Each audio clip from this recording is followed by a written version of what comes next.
Welcome to the Raising Boys and Girls podcast. I'm Sissy Goff. I'm David Thomas. And I'm Melissa Trevathan. And we're so glad you've set aside a few minutes to spend with us today.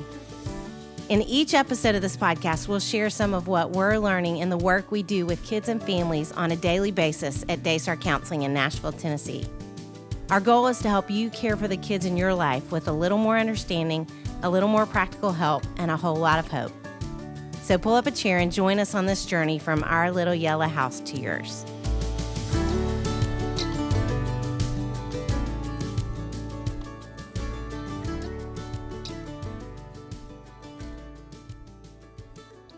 I'm not sure these guests really need an introduction. Chris Tomlin is pretty much a household name, but we are so thrilled to share this conversation with his incredible wife, Lauren.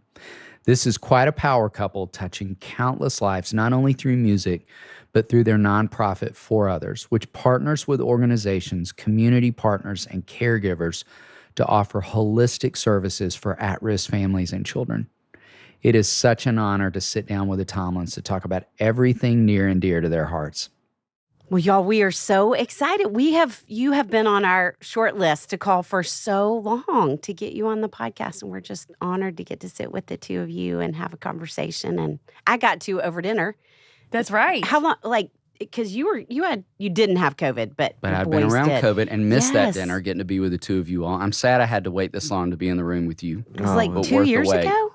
Yeah, it was. Yes, thanks to Courtney DeFeo, who makes all things It possible. always- She and She Jesus, does. the combo. Wonder worker. Yes. She No does doubt. indeed. Yes.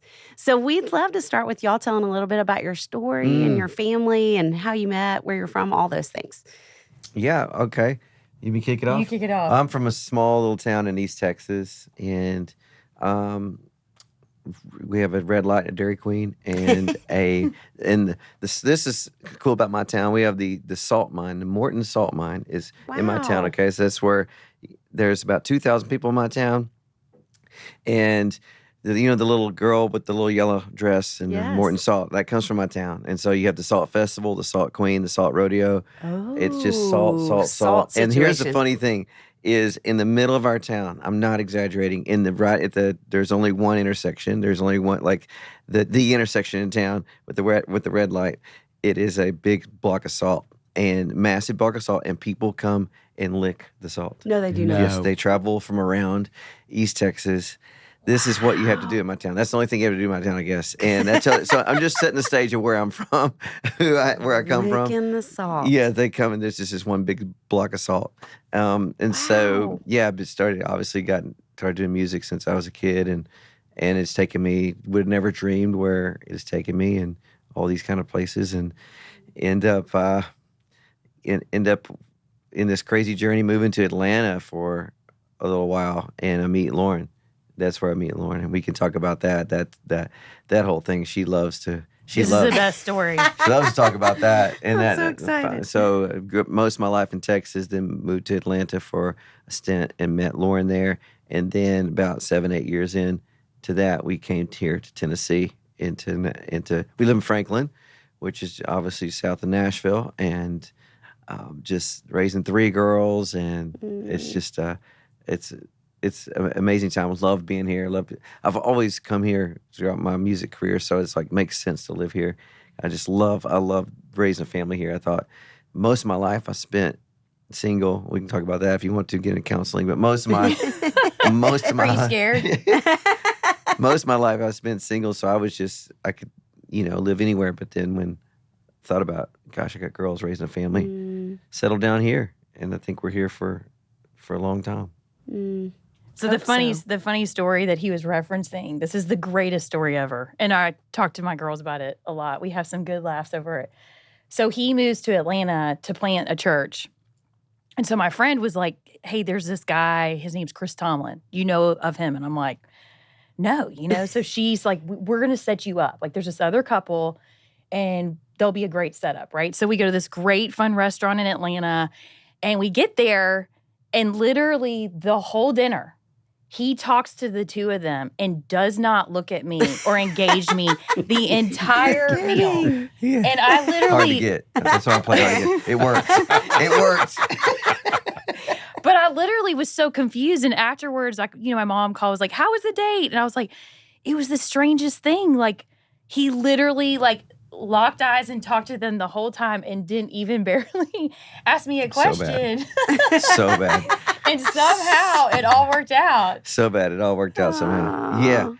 Yeah, I know. It's crazy. And I just, I had just gotten to town. I was only 2 weeks into town and was playing tennis with a buddy of mine. I love tennis. And so I was playing, but hitting some balls. He goes, hey, man, you dating anybody? I was like, no. And he's like, he goes, there's this girl. Her name's Lauren. He goes, he goes, I think she's single. She doesn't say single long. That's what I remember. That's what I was saying. And then you were like, oh, intrigue. Yeah. I said, every guy wants to be with this girl. And I was like, he said, I think let's set up a double date. And I was like, okay, I'm going out on this weekend, traveling cities. When I come back, and he set it up, and we went out. And apparently, I didn't look at her. Apparently, didn't talk to her. But apparently, it worked. So you don't remember that you didn't look at her? I was telling her, I thought I had a little bit more game than that. I thought I was a little bit stronger than that. But she said I didn't, and I can see myself not doing that because I'm just obviously I was single for a long time for a reason. And yeah. Well, we're glad you're not anymore. We like Lauren. We're glad she's around. But here we are, 3 girls later. Yes. It clearly worked out. Worked out well. Yes. That's so fun to hear, you all. It really is. And Chris, you have sold over 7 million records, won 23 Dove Awards, Grammy. What has been a highlight for you of your career? And also, when did you know you wanted music to be your life's work?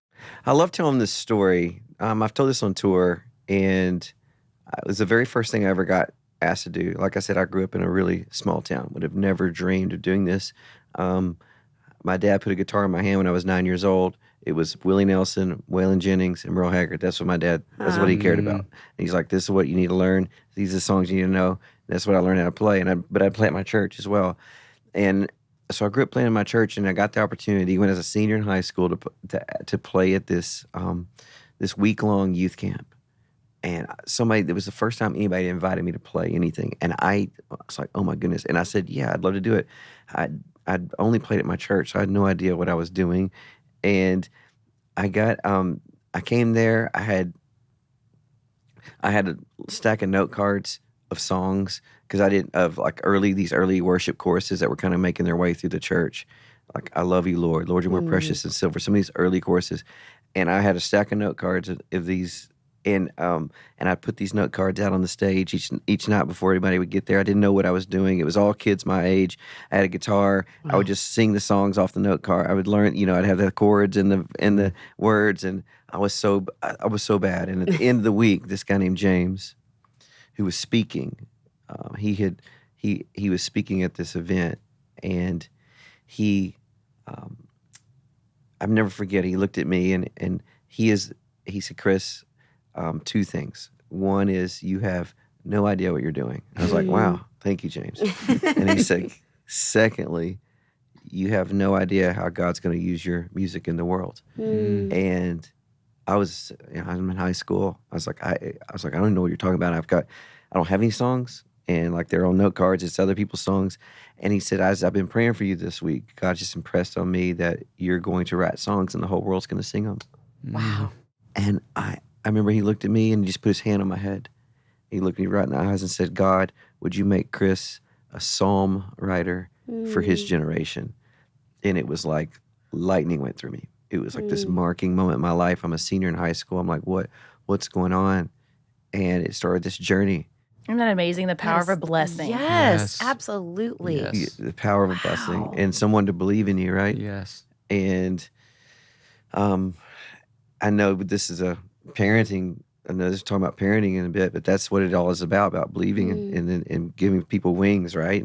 And this was James was like, I see something in you and I did not see it in myself. Obviously, that was never even a dream of mine. And it started this path that I've been walking on ever since. I started writing songs and would have never dreamed these songs would have led me all over the world. When you say, what are some of the best memories? I mean, I can think about being in Uganda and just 50,000 people there they'd walked for like miles and walked for days and to come to this event. And, you know, just like leading. And I'm an American, right? So we get there and we're used to our American ways of music. We're supposed to play for 45 minutes and be done because everybody's ready to go. I played for an hour and they're like, "Are you kidding?" I'm walking off stage and they're looking at me like this place, like, "Are you kidding me?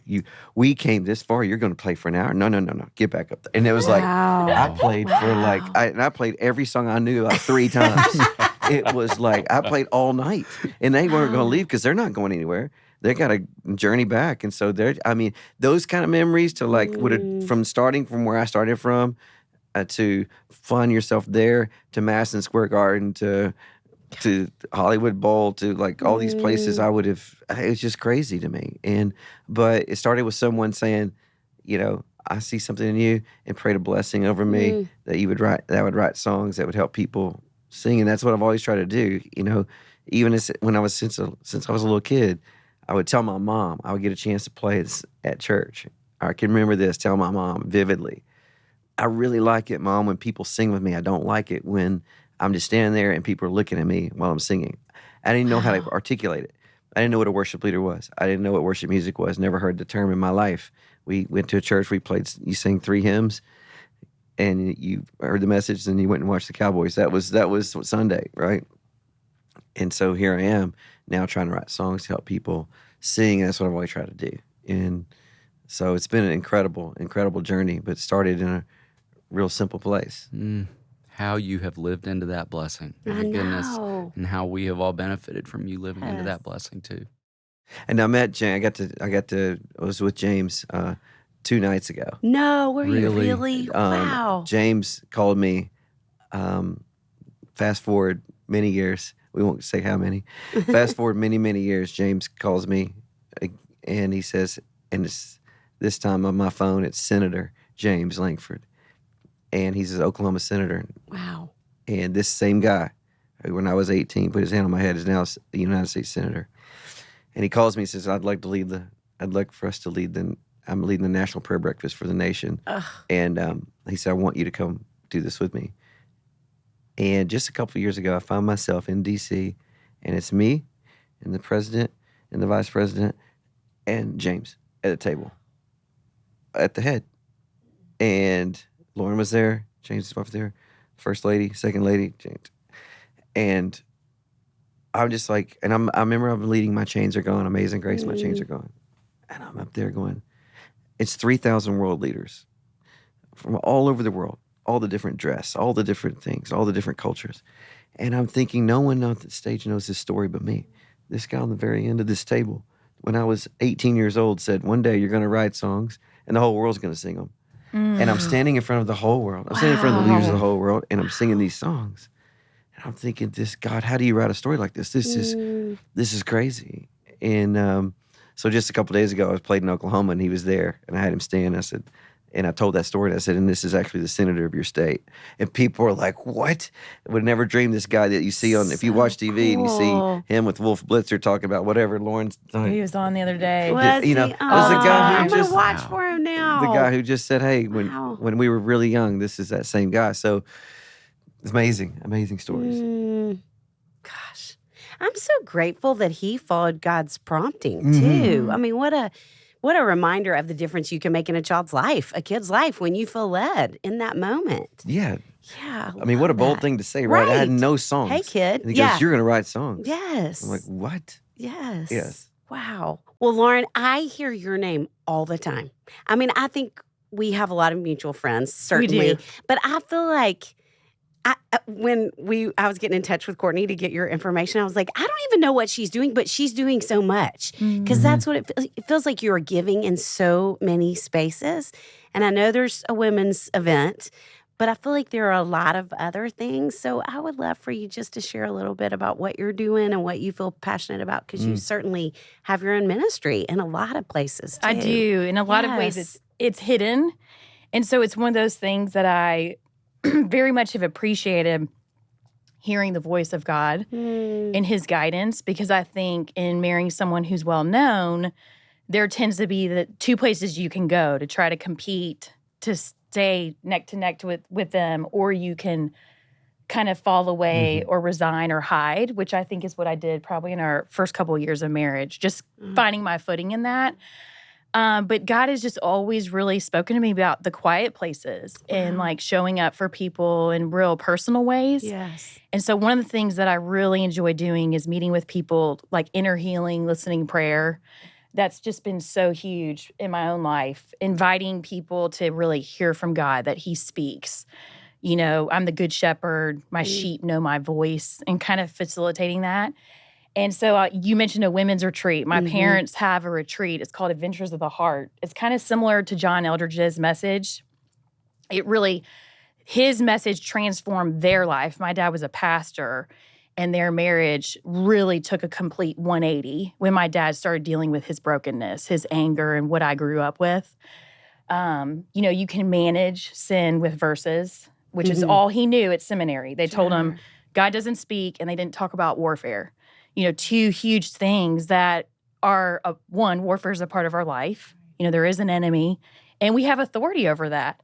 And then also how God can intervene in our daily to speak. Like he is always there and wants to speak. And so that message flooded him enough to where it changed their life, changed mine. And then he said, I want to start these retreats and invite men, which then started to be women. And so I am involved with that. They have retreats, so cool. And it's really amazing because it's really about coming alive to your heart, because you see this. Life never goes ever the way we plan. Right. Yes. And we can have our aspirations and our dreams, and there are things that happen. And what do we do with that? And really coming to draw away and hear from God in how he wants to restore, for one, and that he will work all things for good. And it's amazing because I've seen that personally, and that's very much a part of just my life, of seeing that and then loving to see that in others too.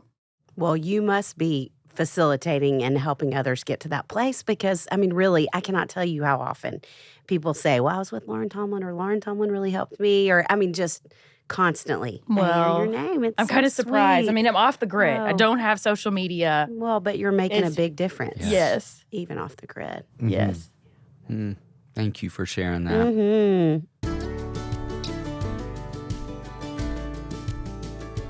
David, have you noticed that we've had a lot of air quality alerts in Nashville lately? Yes, it's crazy how many days we've had an alert this summer. I know. I've actually noticed how hazy it looks, like there's a film over the sky. Makes me even more thankful for my Air Doctor air filter. Did you know Americans spend 90% of our time indoors? And according to the EPA, indoor air can be as much as 100 times more polluted than outdoor air. Air quality alerts or not, I notice a difference in my house since I've been using my Air Doctor. That's why we're so thrilled to have Air Doctor as a podcast sponsor. We breathe around 30,000 gallons of air per day. Air Doctor filters out dangerous contaminants and allergens so our lungs don't have to. Dangerous contaminants and allergens such as pollen, pet dander, dust mites, and mold. Air Doctor uses an ultra HEPA filter that's been independently tested to remove 99.99% of tested bacteria and viruses. The air in my house just feels fresher with my Air Doctor. I can really feel the difference with Owen's dog hair in the house since I started using it. And with Air Doctor, there's no noise. They use their exclusive WhisperJet fans that are 30% quieter than the fans in ordinary air purifiers. That means you can run Air Doctor at the highest speeds while still enjoying a peaceful home environment. It's time to get peace of mind with Air Doctor. Air Doctor comes with a 30-day money-back guarantee, so if you don't love it, just send it back for a refund minus shipping. So head to airdoctorpro.com and use promo code RBG, and depending on the model, you'll receive up to 39% off or up to $300 off. Lock in this special offer by going to airdoctorpro.com and use promo code RBG. One last time, that's up to 39% off or up to $300 off if you go to airdoctorpro.com and use promo code RBG.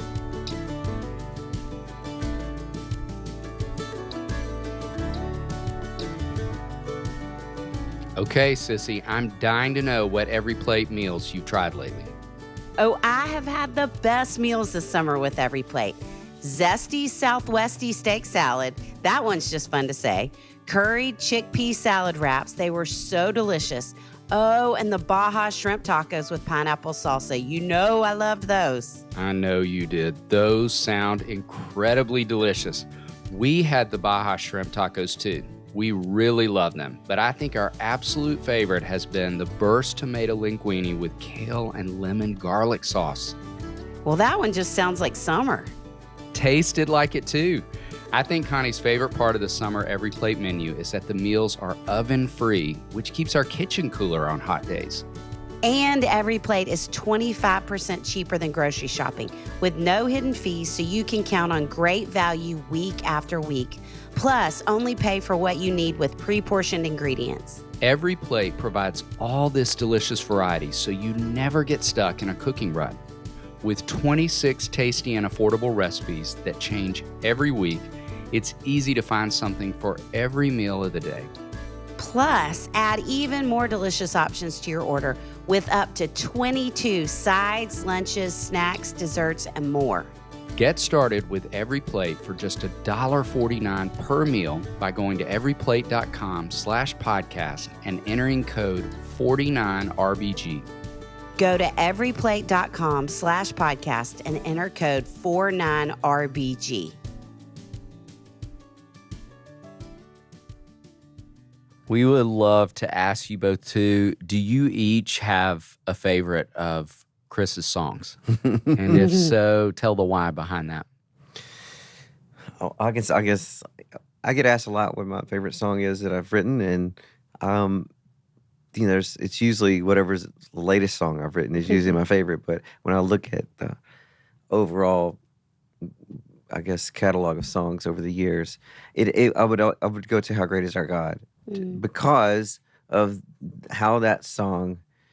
Is it the greatest? Is it the greatest melody, greatest chords? No, it's very simple. I remember when I wrote it, I was like, I was in my apartment in Austin, Texas, and I thought this will never go past my apartment. I mean, it was just a simple little chorus that I just was singing. I had the Bible open, reading Psalm 103, and it said, "You, O Lord, are very great." That's how it starts, and it says, "You're clothed with majesty and splendor, and you wrap yourself in light as a garment." All these amazing things of David, and I just started singing those words. And somehow, "You, O Lord, are very great." I started singing "How Great Is Our God."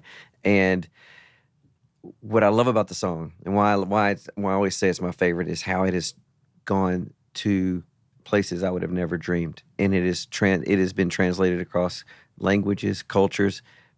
For some reason, that song, from a grandchild to a grandparent, it just reaches the generations. And and we went on a world tour once, and I sang it in about 18 languages.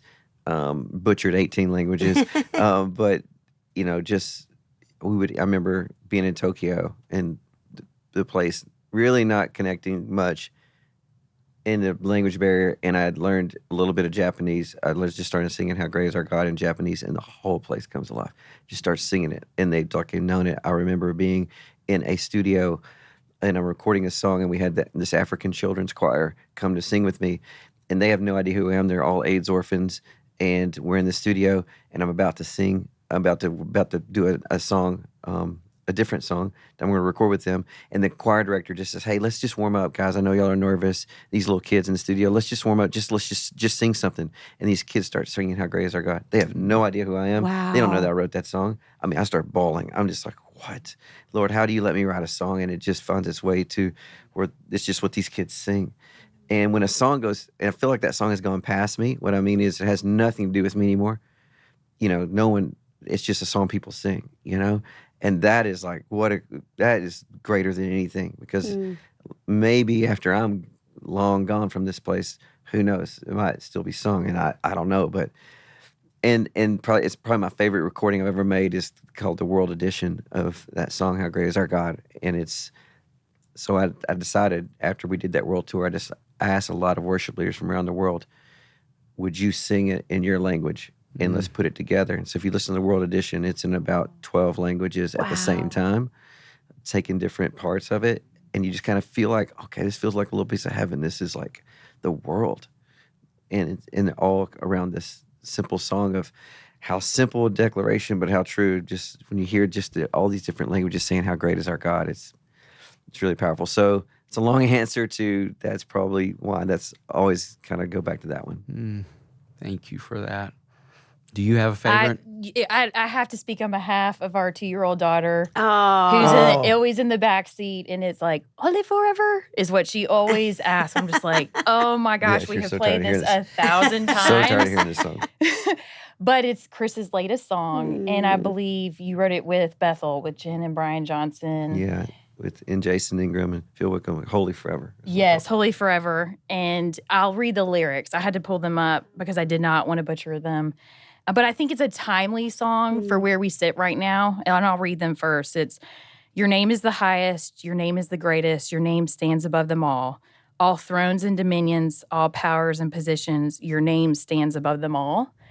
And obviously with the anthem of the melody and the music, it takes a whole new life. But I think it's such an incredible message at this moment because when obviously there's division and COVID and politics, there's so much noise. Yes. I don't know if there's ever been a time where there's been more noise. And just to be reminded that his name, like he is an authority, he is on the throne reigning, stands above them all. And why don't you share this passage? Because this is something you share in your tour, Ephesians 1. Check this out. This is from the Message. This is what this song really is about. And what she's saying, God raised him from death and set him on a throne in deep heaven, in charge of running the universe. Everything from galaxies to governments, no name and no power is exempt from his rule. And not just for this time being, but forever. He's in charge of it all, has the final word on everything. At the center of all this, Christ rules the church. And this is really amazing. This is a good reminder. The church, you see, is not peripheral to the world. The world is peripheral to the church. Wow, that is beautiful. And what a reminder. And so when I sing that lately, it just feels like it lifts the room because it's a reminder of as Lauren always says, I love the language she uses, a reminder of the greater story that we're in. We're in a larger story than what we see here. And that over all thrones and powers, dominions, there is one who rules over all. And just lifting. And I have found when you write songs like that, when you try to write songs that help people, it's not about, Lord, what can you do for me? Those are important. But when you write a song that's just about his greatness and how great is our God and your name is the highest, it just lifts people up for a minute from just what don't you think it's like orienting? Like it's an orientation of like we can get in the mire and to just reorient. Yes, and to lift your eyes to like, oh gosh, there is one who truly is overall, and so Holy Forever, and that's the one, that's the latest Holy one. Forever, Holy Forever. Love that. I'm like, oh, here we go again. Yes. But it is my favorite. It's just she's beat it into the ground.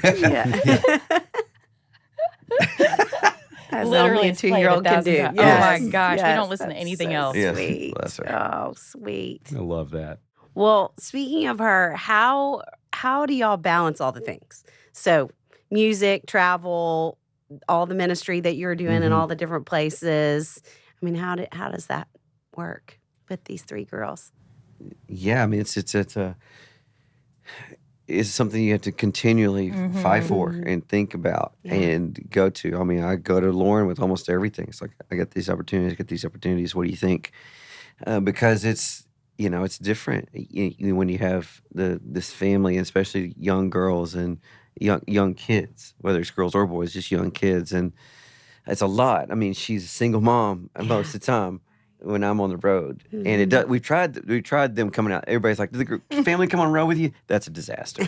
Everybody's sick. Yeah, everybody gets sick. Anytime we all like, yeah, let's get a family bus. Everybody go out. I mean, Nightmare. They can't sleep, so that means I don't sleep. Then I got to do a concert. I remember when they were out with me in California on the West Coast, and I got up on stage every night, and I was like, "Hey guys, I just got to tell you, the family's out with me, so this is my break right now. But this too. So I'm gonna play as long as I possibly can, and it's just one of those things, So and now they're in school, so it doesn't really work for them to go out. Yeah. So when I leave, it's on Lauren a lot, and so just have to. But for me, I try to be at home as much as I possibly can and make that a priority. And I will say, if there's anything I respect the most about Chris, is his presence. And I mean, he is phenomenal. Like it's pretty remarkable. All the opportunities, the golf trips, the opportunities to be around well-known people, so many incredible things. And the fact that he chooses our girls and me over and over again. And it's amazing because I'm like, a lot of times like, well, should you? And he's like, no. He is very focused. I mean, what I love about Chris, he's simple. He's in a black T-shirt.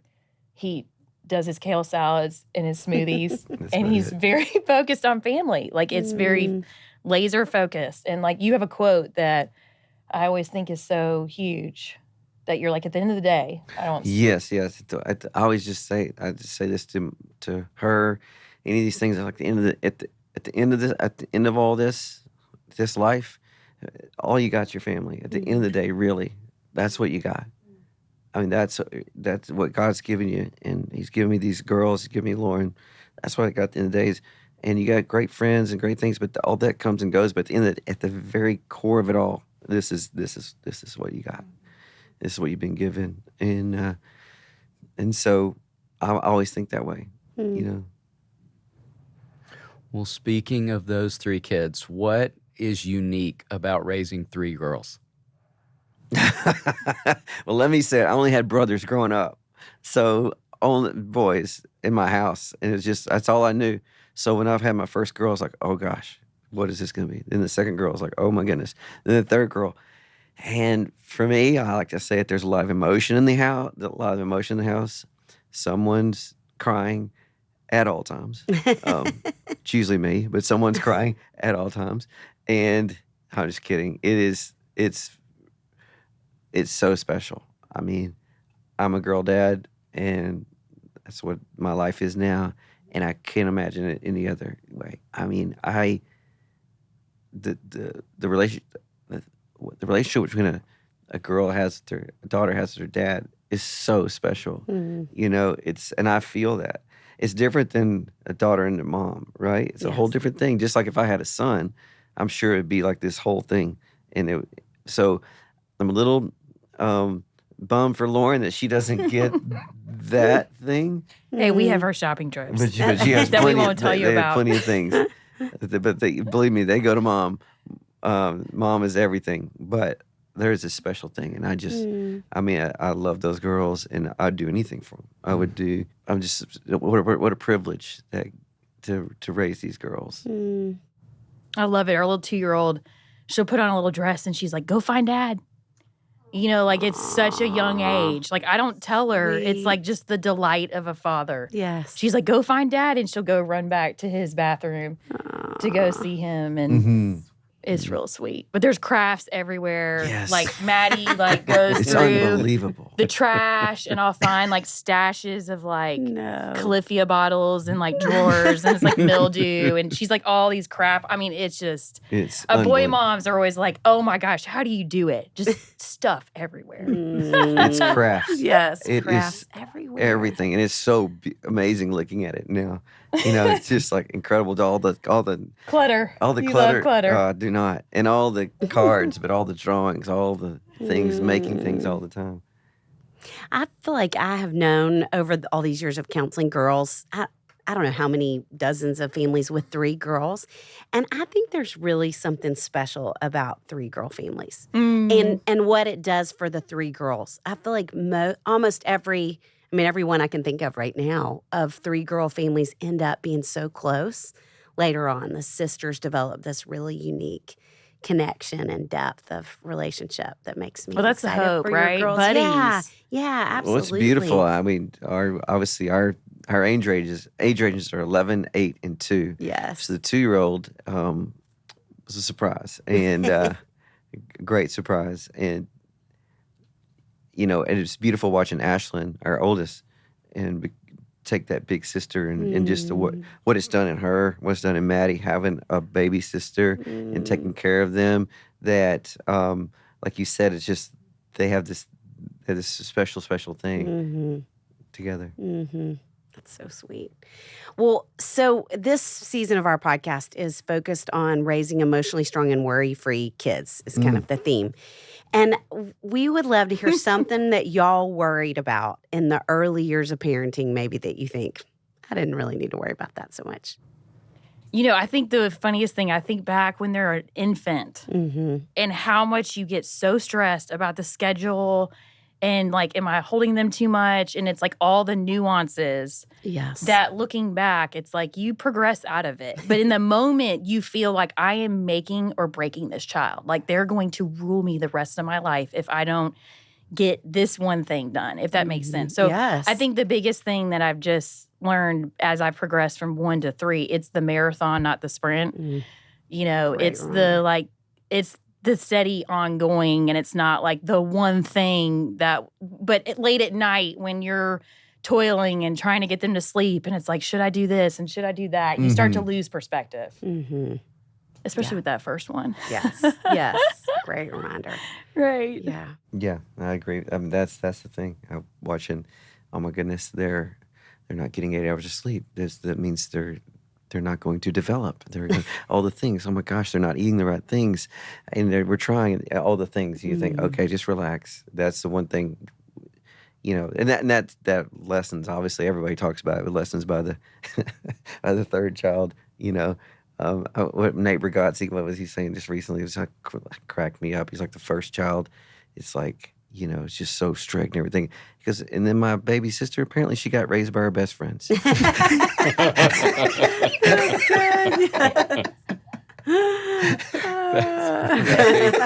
That's so great. Yeah. True. Yeah. Along those lines, what is one statement you wish someone had said to you on the front side of the parenting journey? So it wasn't actually something that I wish they said to me. It was something that was said to me, and it was so huge. And it was a good friend of ours, the Nassers, good family friends, our children's godparents, but she was like, you've got one shot. And it was, again, another laser-focused clarity statement on, again, with noise. There can be expectations and should I do this and the shoulds. And when you hear that in your ear, I've got one shot. You've got one shot. Like really in the big scheme of things, I should do this in this community, or I should be a part of this group, or I should. And it's like, you got one shot. Like in terms of the focus of investing that time with them. And being intentional. And there's been times, like even last year, we were involved with something that we love, and I got overextended and in it. And Chris was very much like, we're not doing this again. That how it affected me and then how that trickled down to the girls. And even Maddie yesterday was bringing it up with my grandparents. She was like, oh, yeah, this time last year you were stressed. And she said, and I said, well, what did that look like? And she said, well, you kept saying, like, this isn't how I want it to be. But when we get on the other side of this, you'll get more time with me. And so they catch those things, And so, again, it's not something that we always get perfect or right, but it takes an honesty for Chris to look at me and say, we're not doing this again. Like, this wasn't great for our family. You're not in a good spot. We need to pivot. So, again, with one shot, it's not a high-pressure statement, but it is a sense of, okay, let's really assess the effect of my life with some of the choices that I'm making, if that makes sense. Yes. Well, and I love your vulnerability with them of what did that look like to ask that question. I was in front of their great-grandparents. So I was like waiting for the bomb to drop, but I was like, okay, she's talking about this. Yes. And she's bringing it up because they asked me, how's it going this year? And then she brought it up. Yeah. Interesting. But what a gift to her for you to be real in that moment and to not that you're saying I failed, but basically you're willing to talk about that. I mean, I feel like one of the the trends I'm seeing so much with girls right now is I've never seen as much perfectionism and girls put as much pressure on themselves. And so for you two as their heroes and you particularly as their mom, same gender, for you to be able to say, you know, yeah, I was stressed and I wasn't my best self. And what was that like for you? Right. I mean, I just think that is such an empowering gift for her. And that was grateful. truthfully modeled by my parents. So when my dad came to me after recognizing his woundedness and the effect of his life, he sat me down and said, I have deeply wounded you. And at the time, I didn't realize the implications because I just said, Dad, don't worry about it. It's not a big deal. And then by the time I moved into my 20s, there was the fallout of perfectionism. There was all the things that were a result of his temper. And so I look back at him coming to me in humility and really him coming to my mom, my brother. That was the turning point of healing for all of us. And so I do think when you can own and apologize, it creates the movement towards health, the movement towards wholeheartedness. And like none of us ever get it right, but we're all ever evolving to move towards something that is healthier. Yes. It's a beautiful statement. Yeah. Yeah. Would you add anything to that?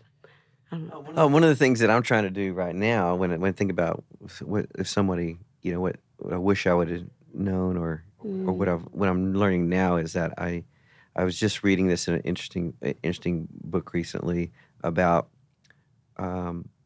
taking advantage of the moments that you're in that age with your family because those go away and they don't ever come back.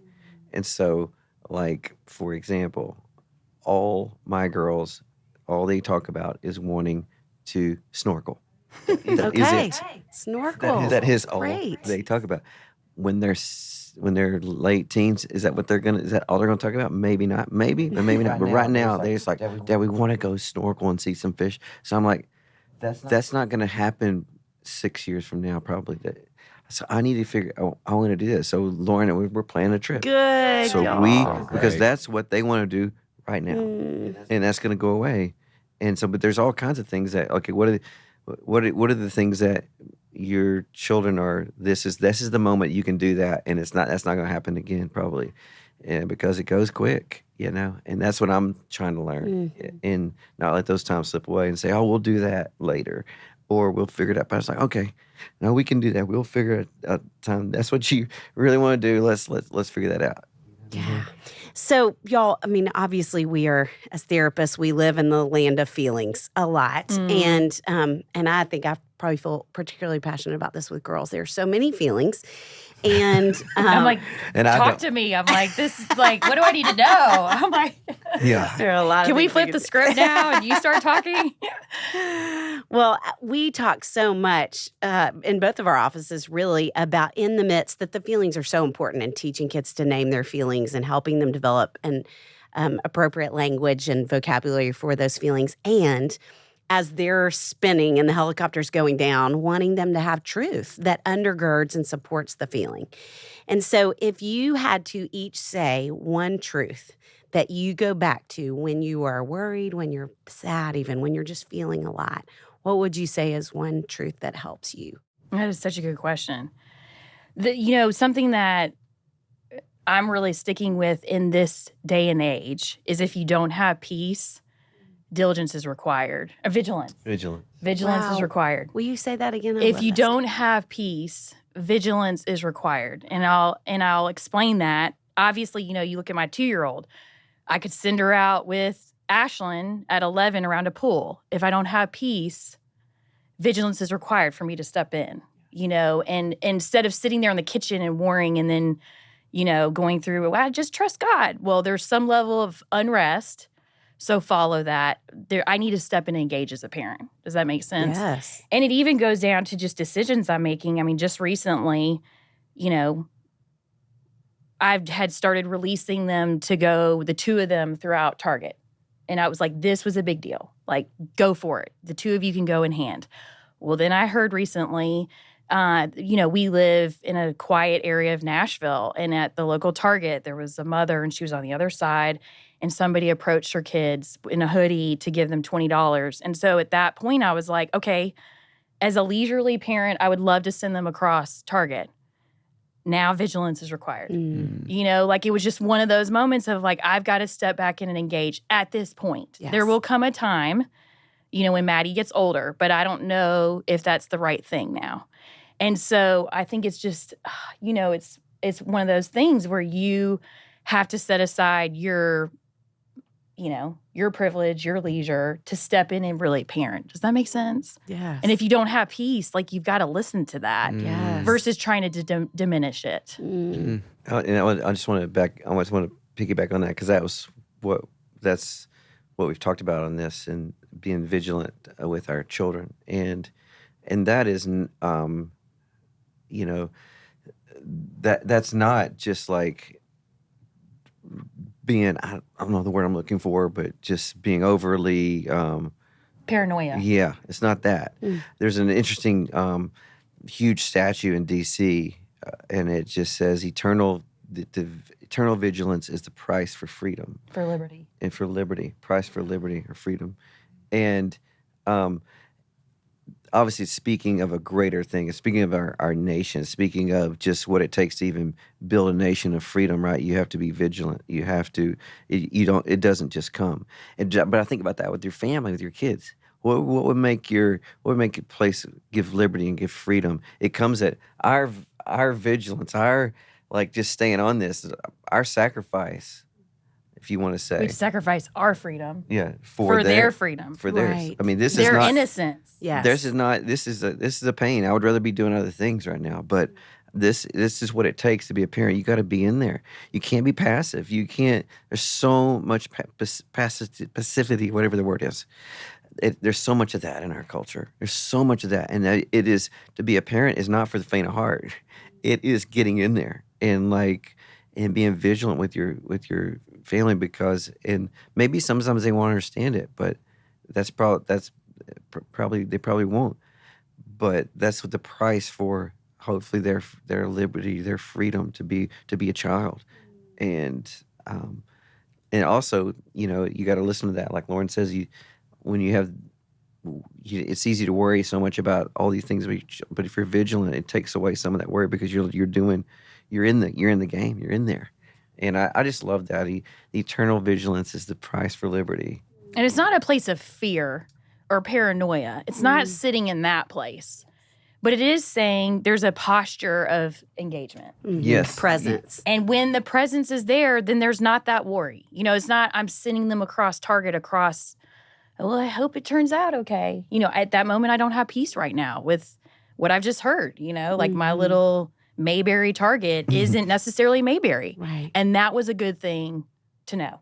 I know that's probably not the best statement to hear at this point in time, but I think this is where we are. An awareness. It's with phones, iPad.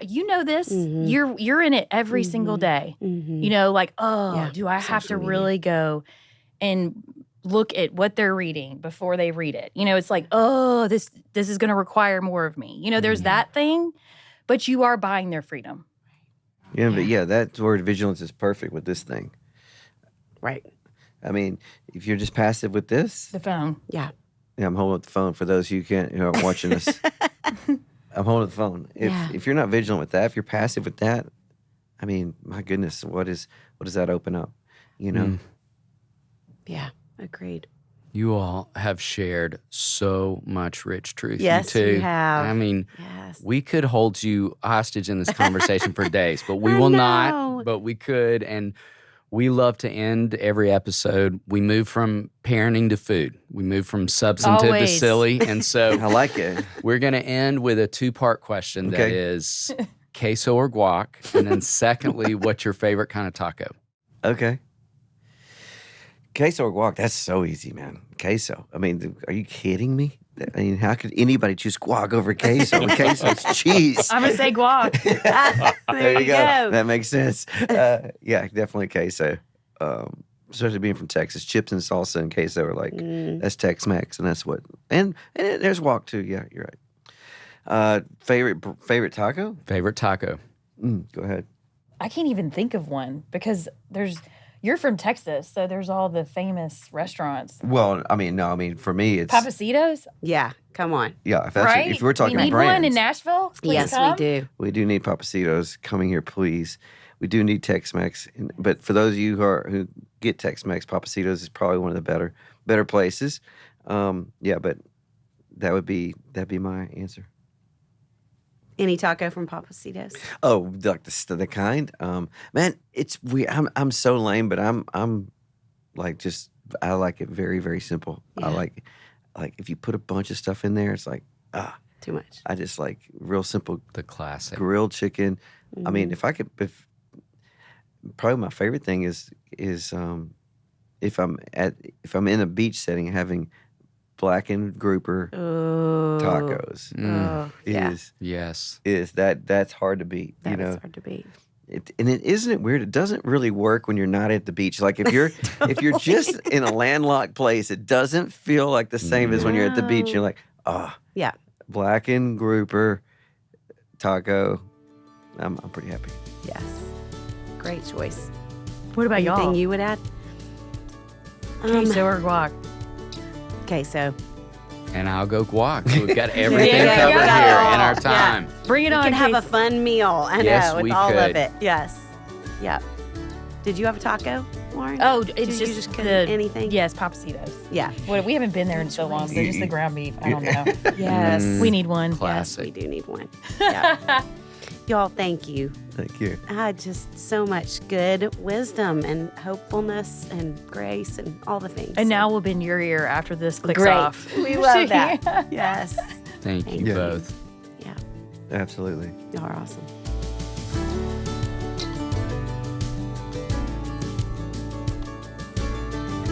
It's our joy to bring the experience and insight we gain through our work beyond the walls of the Daystar House.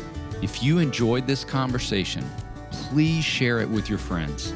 And don't forget to click the follow button in your favorite podcast app so you never miss an episode. To learn more about our parenting resources or to see if we're coming to a city near you, visit our website at raisingboysandgirls.com. Join us next time for more help and hope as you continue your journey of raising boys and girls.